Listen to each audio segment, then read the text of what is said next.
Morena and welcome along to How to Manage Risk and Stay in Business.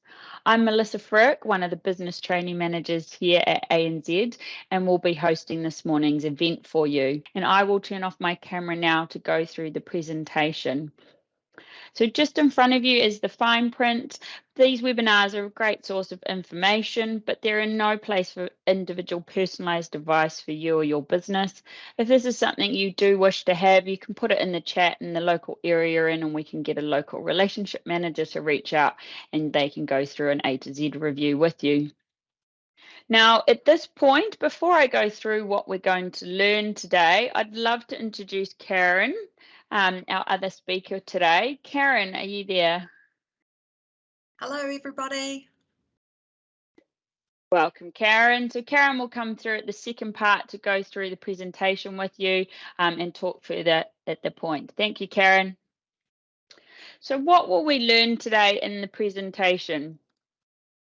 We're going to go through with you assessing business risks, so understanding to you and your business what risks there are. And then once you've sort of understand what risks that you do have, and there's a range of risks that you can have: fire, theft, fraud, cyber, any damage to your stock, your premises. It could be an accident outside your control. I mean, we're having 100-year events a lot more often these days. So looking at that as we go. Then once you sort of understand your risks within the business, then you can look around how you can transfer that with things like insurance, which Karen will go through. And then once you understand your risks in the business, then how you can potentially transfer some of those risks by using insurance, then you can look at building a plan for your business and help a business continuity plan, or a BCP as it's called for short, is how it sort of kicks in place if an incident happens. So an event happens, then you use this to, whether it's to contact your staff, things like that, to help you get on with business day to day and keep earning money within your business. Okay, so let's look around assessing those risks. So, a lot within your business can have risks, but let's talk through a wee case study here with Roberts Mechanics. Now, Roberts Mechanics is owned by him and his wife. They employ 3 staff. Probably quite common. Yeah, welcome everyone from Kapiti Coast. We've got some from North Shore Fashion. Awesome, thank you.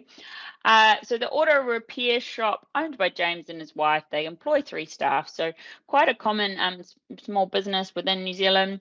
James, has a real love of engines, but it's not really a fan of admin. Who really, likes to do that admin. He really trusts his staff. He just lets them get on with it, leaves them to manage themselves. But he's got this sort of gut feel that maybe their charge hours are a bit low. So, the invoices are never ready when customers arrive. So they post them out. We all know how long it takes to post if you're an online shopper like me. Staff work ad hoc on jobs that come in. So everyone does a bit of everything. They're known as the cheapest in town. But they're always busy, but not a lot to show for it. He's always near his overdraft limit, which, can cause stress for business owners.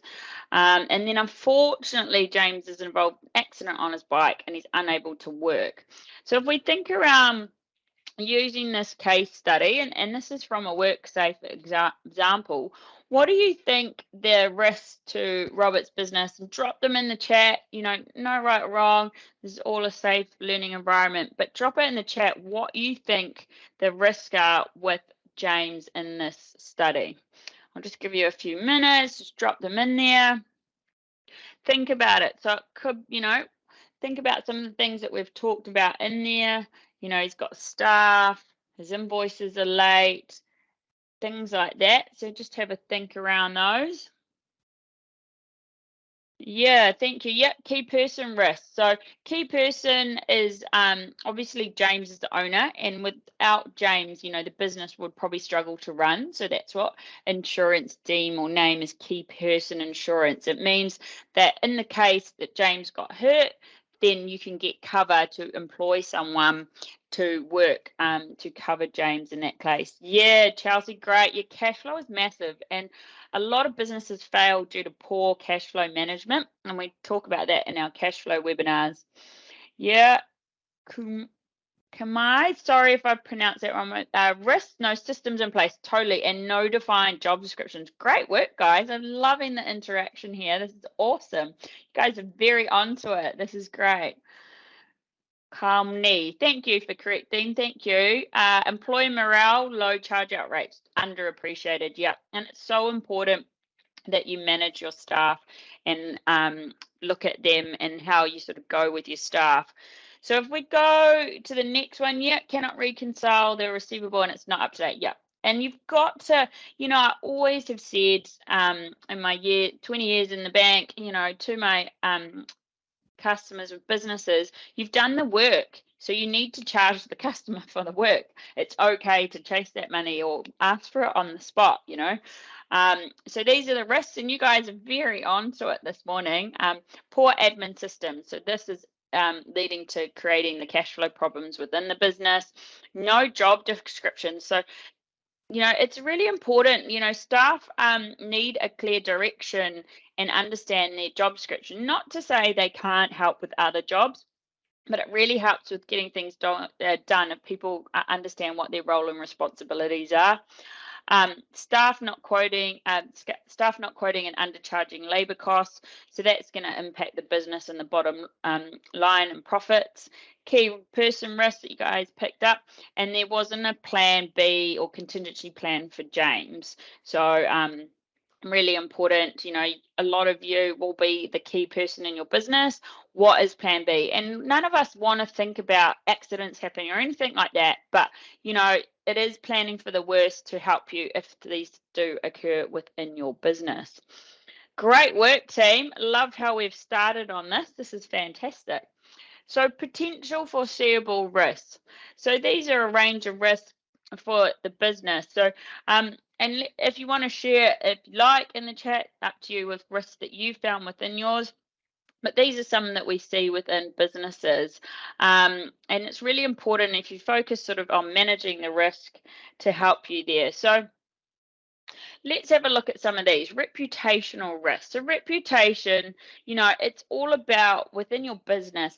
A lot of the value of your business lies in your brand awareness. You build it up, you build a lot of goodwill around that. So, you want to have a good policy around considering this and looking after that. We've all in social media, right? A lot of stuff is digital. There could be some people say all press is good press, but if a customer complains and it goes online or they put it on social media, it can go viral really fast. That can have a massive impact to your reputation. So how do you handle those? If you do get online Google reviews, do you respond to all of them, good and bad? I always like to say, those ones that might be deemed banned are a way to learn and grow. Like if you don't know about an issue, how are you going to fix it? So how you respond to that, people do consider that. And often you might have lots and lots of 5 reviews and then you'll get a 1. People will look how you reacted to that. Financial risk. How are you covering yourself against financial loss and cash flow shortages?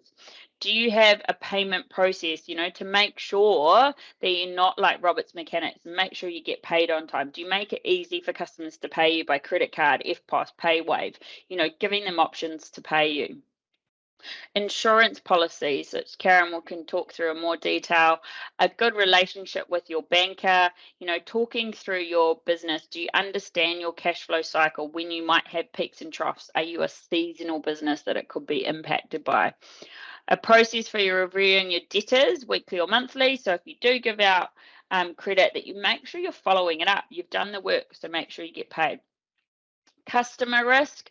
So this is your processes for customer complaints. How do you respond? But it also your communication channels, a little bit tied into your reputational, but consider your communication. It could be as simple, who's rung a business and never got a call back. or they've sent a message on social media and never got a response. It is really frustrating, right? And you've probably told someone else and not gone back there. So, think about that for your business. How do you manage that? Do you have a good voicemail set up? Do you have an SLA service response time, like it has to be called back within 24 hours or something like that, that you respond to people? Supplier risk. So who are your key suppliers? If one of them is IT, do you have service level in place? Do they help you with your backups? If your computer goes down or something goes down, how quickly are they there to help you get it back up and running? Your website, 404 is a simple fault on a website. A lot of the time, or they're out of date or links out of date. People will get frustrated if they're trying to find things on your website and it's not working properly. IT risk, competitor risk. So, we've all got competitors. So, the risk here is that they start taking over your market share. So you need to keep up to date and stay informed within your industry. This can be with industry groups, what your competitors doing. And it's not just pricing, it's, what is their service levels? Do they offer, like a maintenance program or a loyalty program that you don't, or is it different? And how does that differ? What's your point of different over them? But you do need to keep up to date with that. Economic conditions, we're going into, we know there's rising interest rates out there for people. We know that there's going to be an election, or this could mean that there could be legislative changes. This all impacts business. So, considering what's going on there, is there any sort of impact that it could be to your business, and making sure that you've got adequate cash reserves to cover any slow periods that any of this could impact you and your cash flow on this. Key person insurance, key person risk, we've talked about that. So who's your key person in the business? And it may or may not be you. My husband and I have a business. We have an IT. He's very much got so much, he's working really hard to get the processes, but he's a massive key person in the business around the technology side. We have key person insurance for him. Who is it, in your business? Do you know who it is?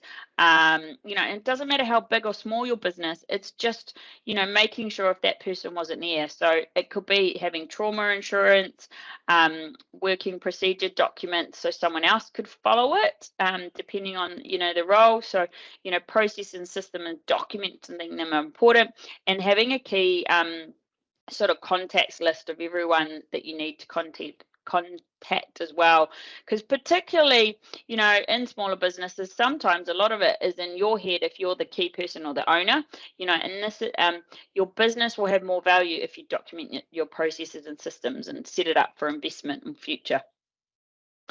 The regulatory changes I've touched on, that can have an impact depending on your industries, changing out there. There's a lot around for farmers and agri around sustainability. So, you need to keep up to date with these and how they impact your business in different times. And discover, recovery, and business continuity. We're having a lot of these 100-year events. These floods have had massive impact on a lot of businesses. Did you have a plan, how that you can continue on if you can, by transferring the risks, sorry. Now we've sort of talked through what your potential risks could be within your business. What I'd like you to do is think about, for your business, what are the foreseeable risk crises your business could face?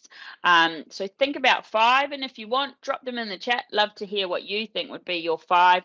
But what are the 5 risks? Now, there could be more than 5. I totally understand that. But what are the 5 that your business is more likely to face? This is a workbook that you can have available, and you can do this after the webinar.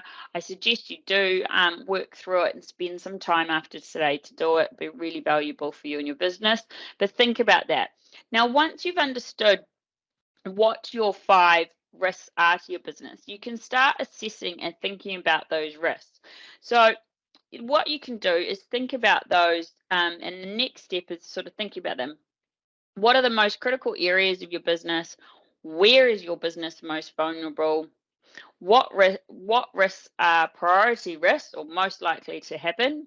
And what risks could quite readily or quickly be managed or prevented, okay? So these are all in that workbook as well.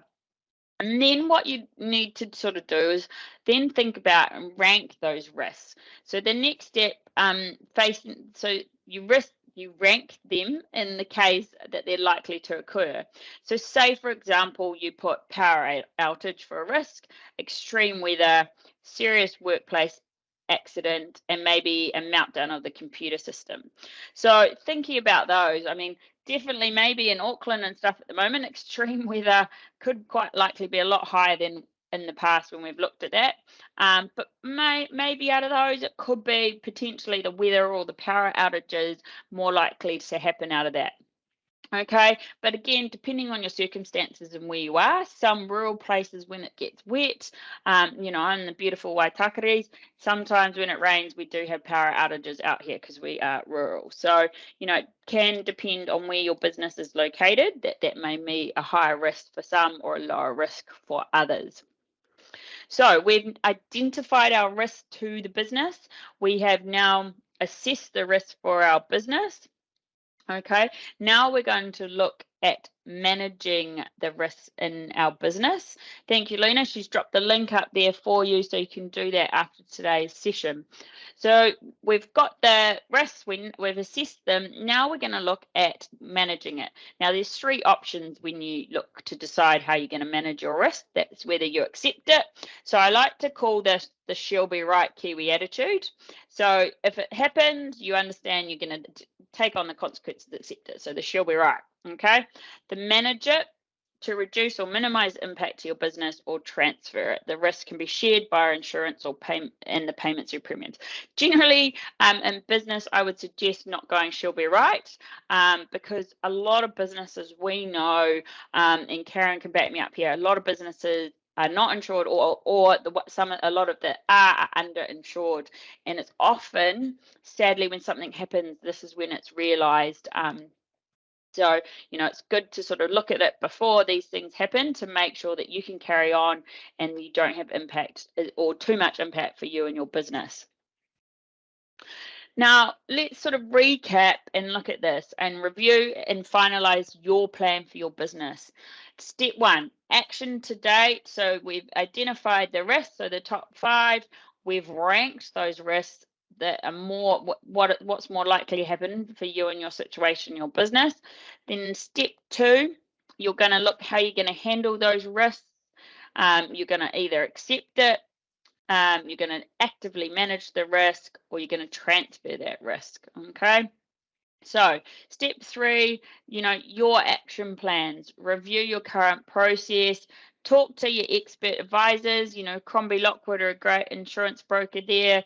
They can look through.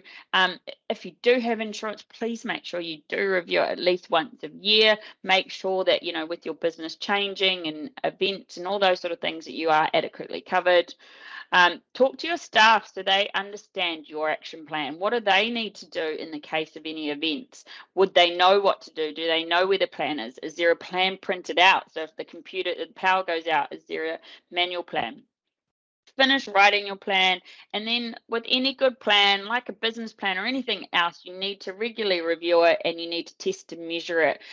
It could be as simple as calling all your staff and making sure you've got the right phone numbers for emergency contacts or something like that. So in the case of emergency, you can get in touch with everyone. Well, thank you for that. I will at this point hand over to the lovely Karen to take you through your insurance. Thank you, Karen. Great, thank you, Mel. So as Mel said, I'm Karen and I'm beaming into you today from lovely Wellington, where I work for Crombie Lockwood. So Crombie Lockwood have been an insurance partner of the ANZ for the last 20 years, helping businesses just like yourself. So today I have the pleasure of taking you through some of the more common risks that a business may encounter from an insurance perspective, and then ways that you can protect yourself. So I'm going to turn my camera off now and I'll pop back up at the end during the questions and answers session. So first of all, I guess thinking about the types of things that can go wrong in your business. And here's just a quick snapshot of some recent things that have been occurring across the country. Obviously, we've had big issues with weather events and flooding in both Auckland and also the Hawke's Bay. Ram raids are really ramping up in certain parts of the country. Burglaries are happening on a regular basis. Your car could be involved in an accident. Perhaps there's a fire that happens in your business. And also we're seeing a big increase in cyber events and hacks. So these are the types of things that can happen. How can you protect yourself in the event of one of these occurrences? So what we're going to start with first is looking at insurance for your business assets. So whether you are a clothing retailer, a hairdresser, a builder, a cafe, or perhaps you're operating your business from home, you will own business assets. So the way a business assets insurance policy works is that it covers all of the physical items that your business owns, except for buildings and cars, which are insured separately. Now, the main trigger for a claim is what we call sudden and accidental damage. So the types of things that can go wrong could include fire damage, as we saw on the previous slide, storm damage, burglary, theft, ram raids, and of course, really relevant to New Zealand, earthquakes and other similar natural disasters as well. So it is really important to make sure that you have got the right levels of cover in place for your business. So thinking about everything that you own, from plant, machinery, stock, tools, contents, and fixtures and fittings as well. And how much would it cost for you to go and replace everything with brand new items if the worst were to happen and you had to start from scratch? That then becomes your sum insured amount, and that's the maximum amount that is paid out at claim time. Now, from a business asset point of view, one thing just to consider is if you are operating your business from home, a lot of personal contents policies will extend to cover business assets. That is typically limited to either $5,000 or $10,000 though. So it's important just to be aware of how that policy is structured. And if you own more than that $5,000 or $10,000 limit, you would need a separate business asset policy. So the next policy that we move on to look at is what we call business interruption. So this policy covers you for the loss of profits and staff wages or any additional costs that your business may incur following an asset claim. So it's kind of like income protection, but it's for the business rather than the person. So this cover is really important to ensure that money is still coming in during any downtime following an insurable event and an asset claim. So it is important to note here that the trigger for a claim is off the back of an asset claim. So as a result, there is no cover for COVID lockdowns, unfortunately. There is also a standard exclusion on all interruption policies in New Zealand that does exclude pandemics. Now, I've got a couple of photos just to highlight how these two policies do work together. So this example is a bakery in Christchurch where somebody had stolen a car one weekend and they ended up driving into the middle of the bakery. So the bakery owner suffered damage to the inside of the bakery, and the next picture just highlights how bad that damage is. They suffered damage to their fixtures and fittings, their plant and equipment, their kitchen, tables and chairs, and of course there was stock damage as well. So the business asset policy kicked in and covered them for all of that damage. But also on top of that, they ended up being shut for 3 months while they waited for repairs to the building and also repairs to their business to kick in. During that 3-month downtime, their business interruption policy kicked in and covered them for their loss of profits and staff wages during that period.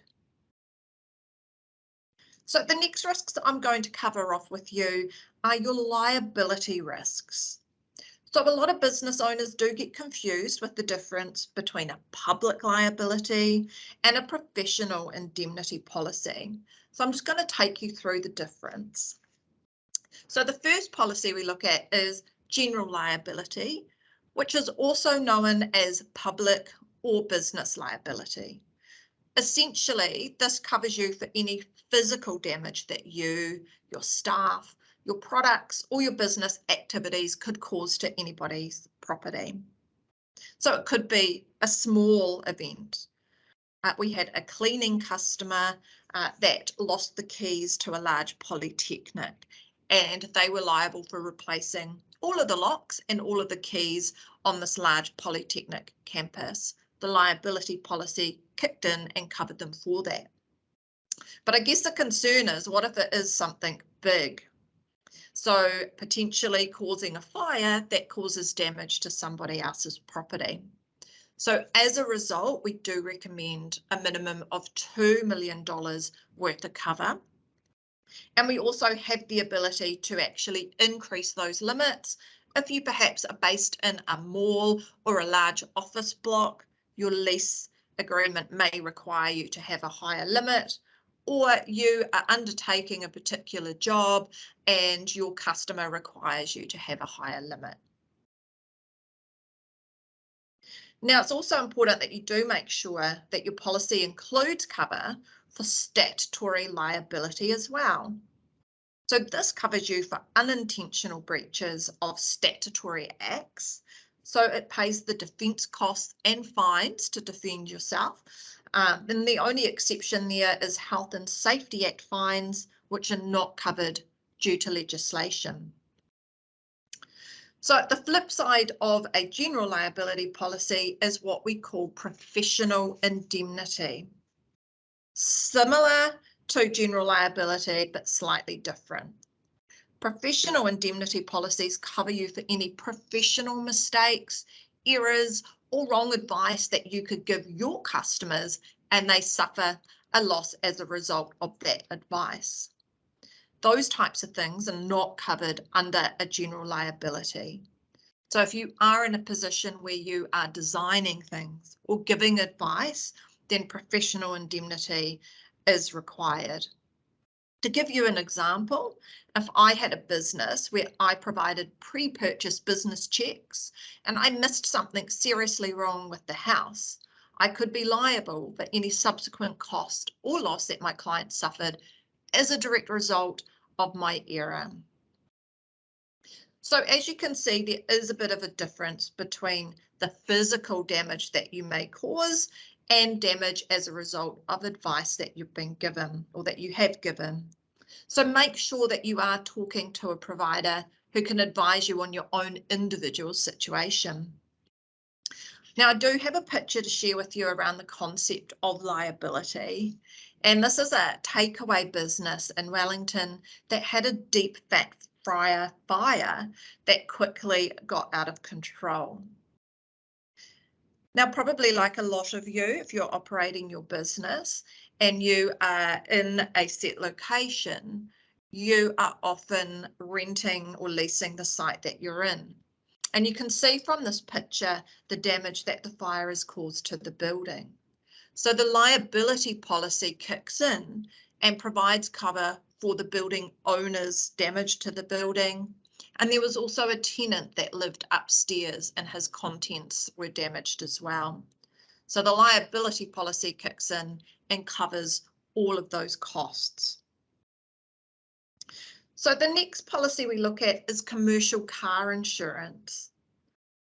It is important to have the right car insurance in place. Most personal car policies do exclude business use, and in fact is one of the biggest reasons that car claims are declined. So if you are using your car for business purposes in the role of a salesperson, or you're carrying any tools or stock in your vehicle, if it's registered in a business name or has sign writing, these are typically exclusions under a personal policy. Now, the advantages of a commercial car is it covers you for both commercial and private use. there are no named drivers, and also there's no excess payable on windscreens or window claims. Now, one thing just to bear in mind is following the flooding events that we have had in the North Island, is that quite a large number of vehicles were damaged.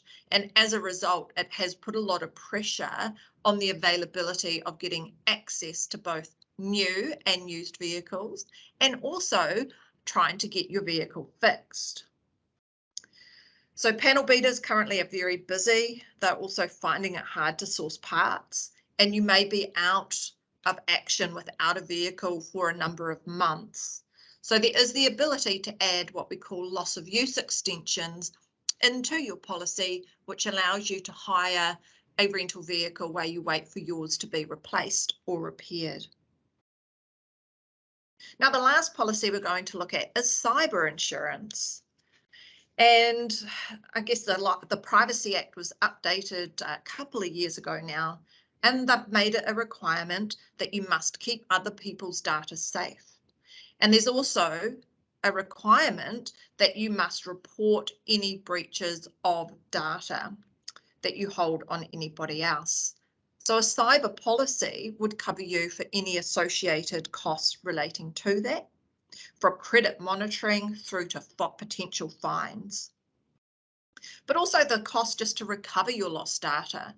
Imagine trying to turn on your computer one morning and somebody has hacked in and taken down your website or your database. Sometimes they also demand ransom. In a lot of cases, you'll need to actually organise to get an outside IT person in to help you try and recover your lost information or to get your systems back up and running. And a cyber policy would kick in and cover those costs, as well as ransom, which is normally demanded in the form of Bitcoin, and any potential loss of earnings during that downtime. In New Zealand, though, the most prevalent risks are with phishing emails and invoices being hacked and bank account numbers changed. And unfortunately, human error does make up for the majority of cyber incidents happening. Everybody is busy, and it's quite easy to mistake a fake looking email and assuming it is real and clicking on the wrong link. So moving on from the main insurance policies that we've looked at, for anybody who is in a position who is in the process of starting your business, or perhaps you've recently started, the main trigger points for when you need to consider or think about your insurance policies kicking in are either around the settlement date of your business, the start date of a business, the start date of a lease or fit out commencement as well. Or perhaps you're in the position where you've got some stock stored at home while you're waiting for your business to start or for opening day. So either you have a liability exposure or you've got assets that require cover. If you are in the position where you've already been operating your business for some time, then it's important that you are looking at having a regular review.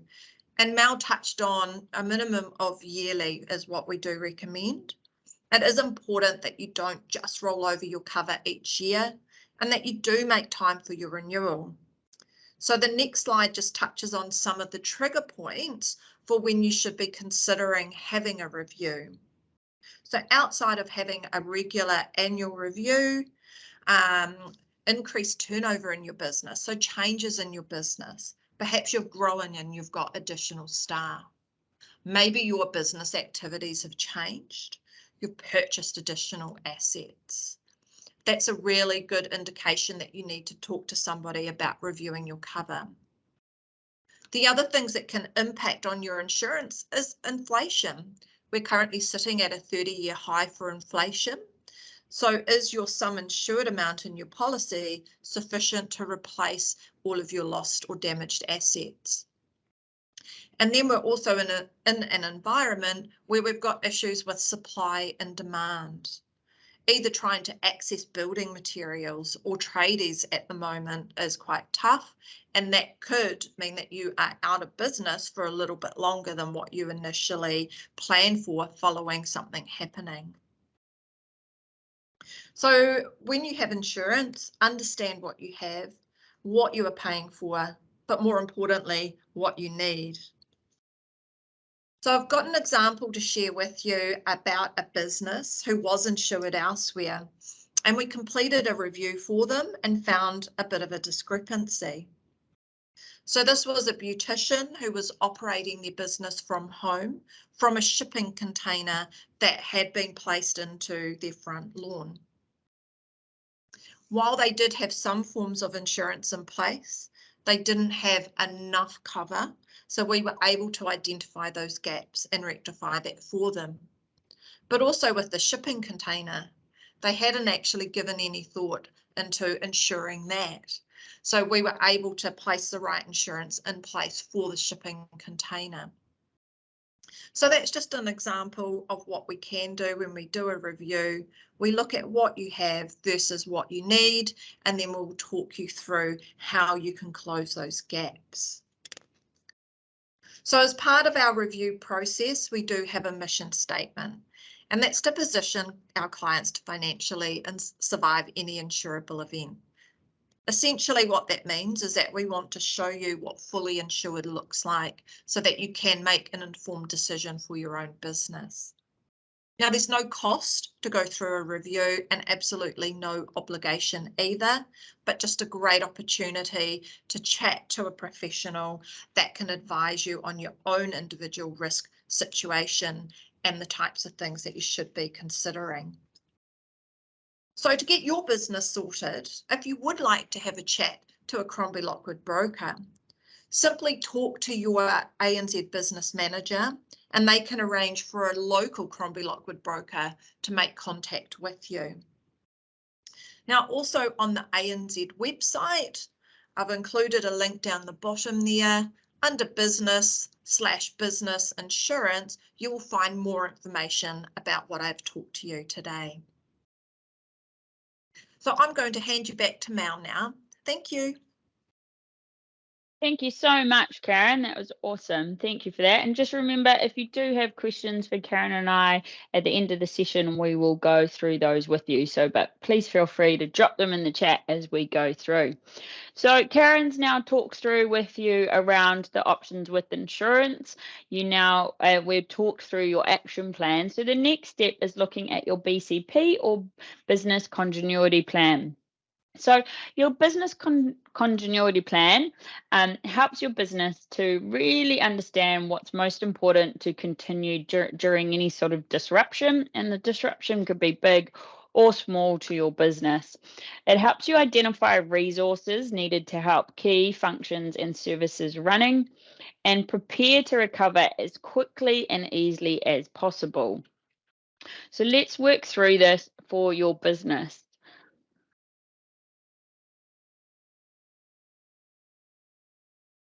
So why are business continuity plans important?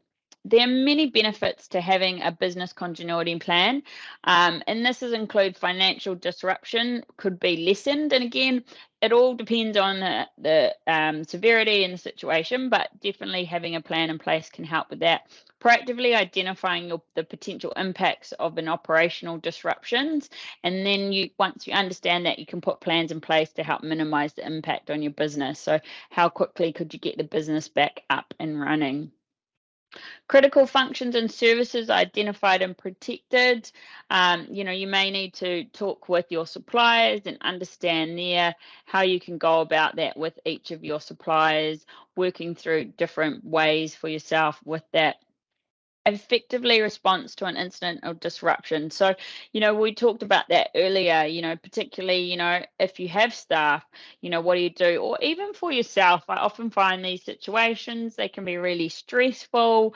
You're under a lot of pressure. So having your plan can be very helpful for you to work through and look at in these situations.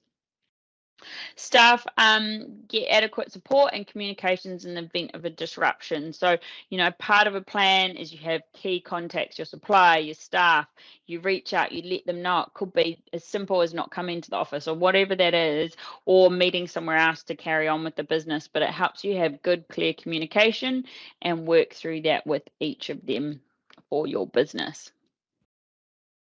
Now, some of the key components that you do want to consider is to identify your key products or services. So, in the about an event of anything, what are your real key products or services? You may want to run with less. Identify your key internal people, your key staff within the business. Identify your key connections, like your suppliers, your insurers. You might need to contact your bank, all of those sort of people there. You may need to contact your landlord. Identify essential equipment and supplies. Now, again, depending on your businesses, if you're a builder, you're going to need your tools. Are your tools on a site you can't get to? What if you can't get to that? Can you get tools somewhere else to work?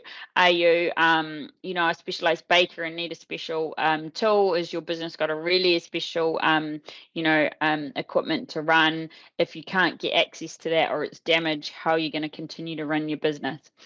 Consider relocation. So if you do have a premise, can you relocate? How easy it is to you relocate? Where could you possibly relocate to? What's the impacts of that?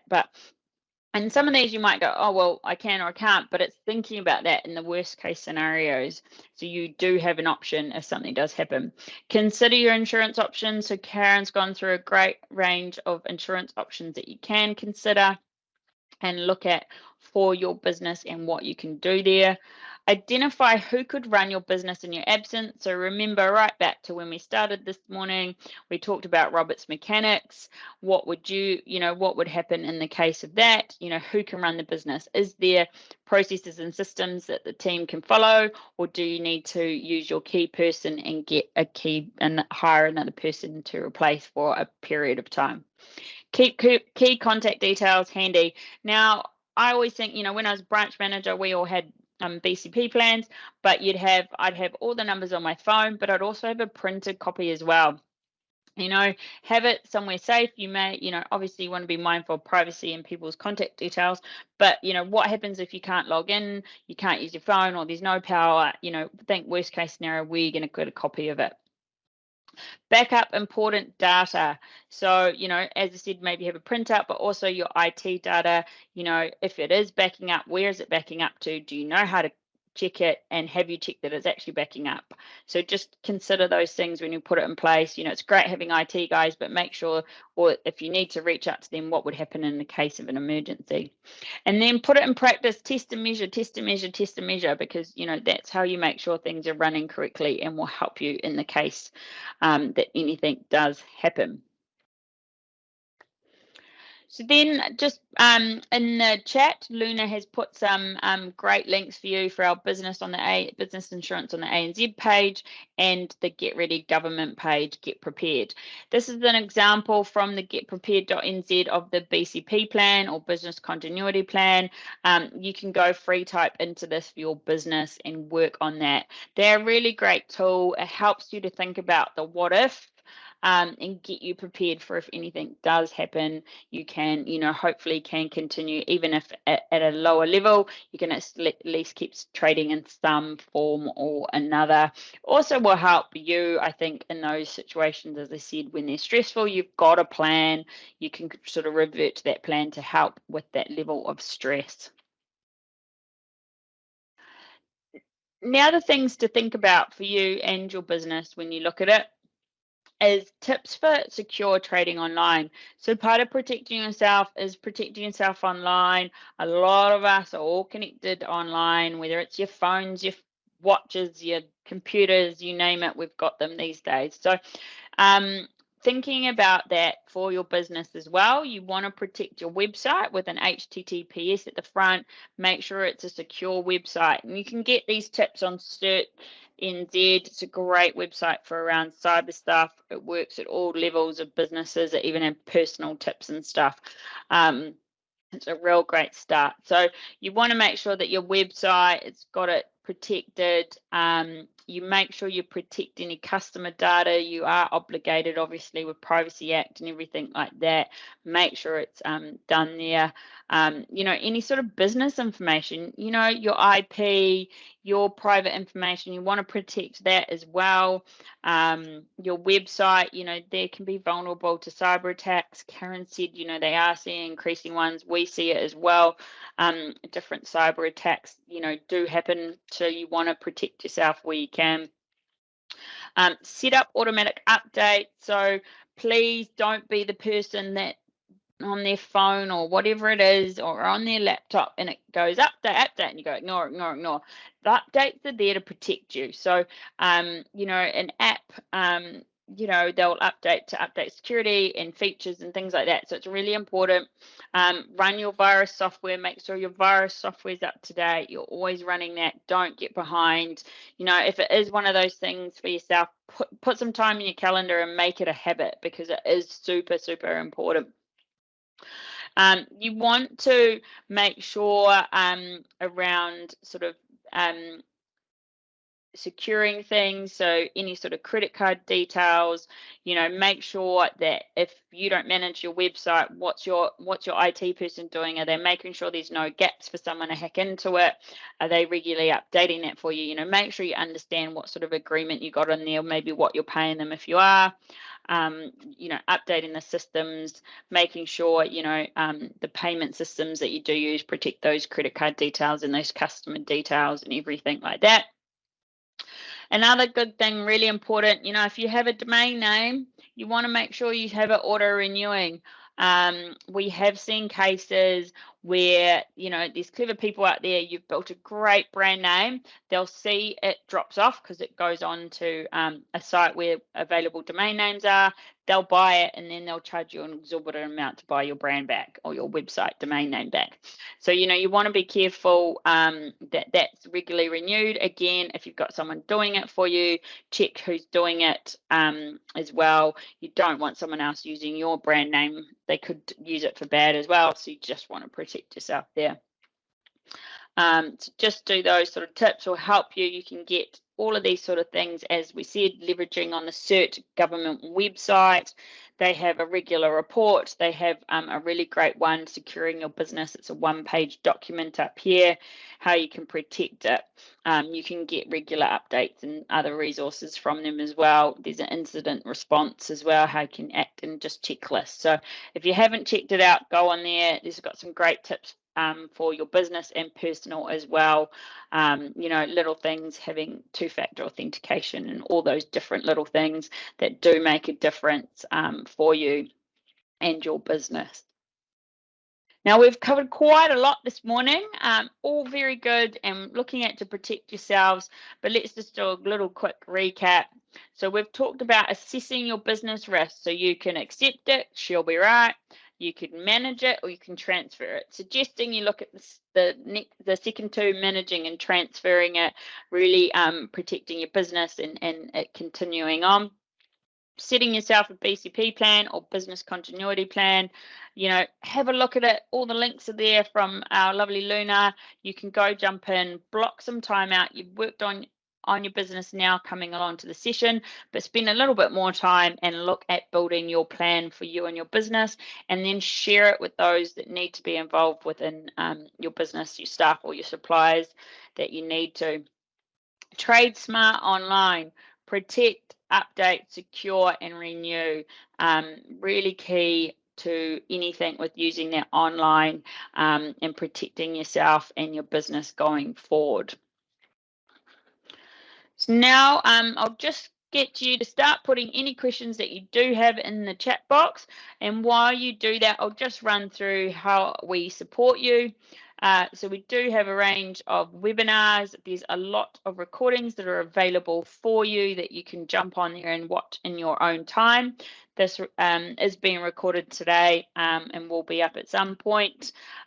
Next week, we've got our Māori in Business webinar all around governance. So there's still some spots available for that. You can log on and have a look here. And we do webinars on insights. So last week we did food and beverage, and the recording will be up shortly on that one if you are in the food and beverage industry and are interested in looking at that.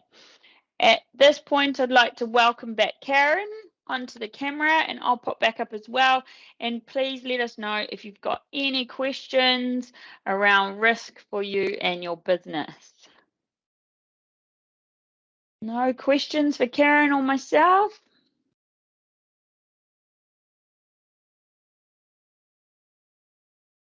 Oh, there's a few typing, so we'll just give it a few minutes. Quickly typing.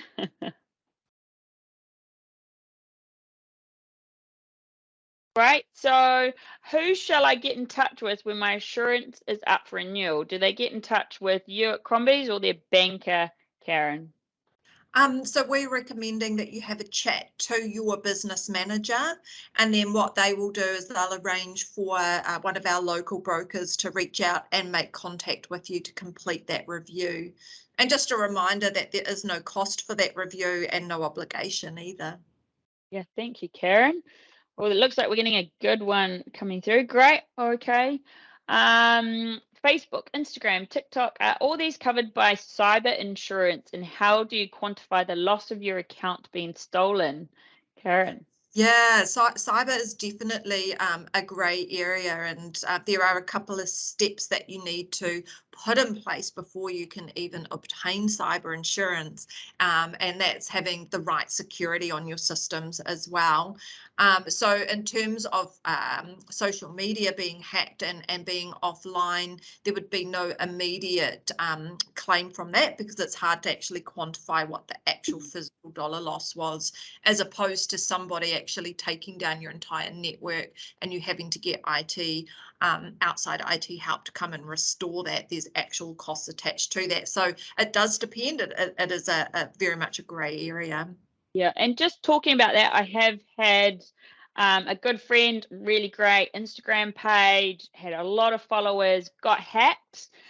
He didn't have two-factor authentication. If you don't know what two-factor is, it's like you have your password and then you'll get like a text to your cell phone. If you don't have it on Facebook and Instagram, please, if you don't do anything today, just do that, especially on your business. But got hacked. They sent all the friends messages, and then about 20 of my friends then clicked on links, and he was very lucky through the help of the media, got it back. But a lot of the time you don't get your business pages back. They're really hard to reclaim. So, you know, if you don't have two-factor, that's a really good way to protect those pages.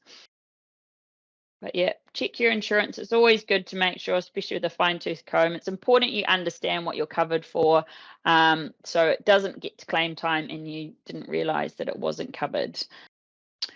All right, well, thank you all. Thank you, Karen, for being part of the session today. It's a great pleasure to have you here always, and, you know, just get that really good understanding from an expert in insurance. And thank you all for